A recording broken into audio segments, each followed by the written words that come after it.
nanu bàyyee xel mbir mi bu baax kër koo dugg nit ñi heure bi ñu war a jaamu yàlla lii la ñuy xalaat heure bi ñu war a liggéey moom la ñuy xalaat bu ñu wàccee it la ca kër ga rek la ñuy xalaat bu ko defee ñu xam ne maanaam kenn ku ci nekk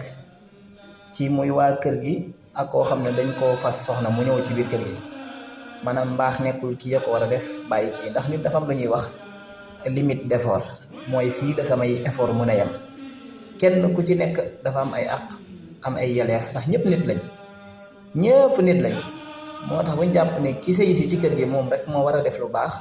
am yërmande ak sonn waaye tamit ñi nekk ci kër gi it ki fa ñëw tamit bu mu wax ne ñee rek ñoo war a def lu baax muy waa kër gi waaye man it damaa war a toog déedéet baax la cëru yàlla la mbiru yàlla la suñu baaxee am marge de tolérance bu yaatu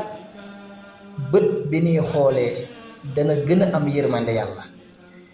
yërmande yàlla fi muy wàcce mooy jëfkatu lu baax yi nañ leen ñu bàyyante xel léegi nag bu ñu deful lii kenn ku nekk ci ñiy dund ci kër gi dañuy xëy kenn ku nekk egg ci limite moo xam mag ak rakk la moo xam ku mën a doon limite kenn day jig saa yi àgg fa rek riposte bu ko defee keneen ki tamit ne kii daf maa bëgg a yàpp riposte bu ko defee ñëpp nekk ci fitna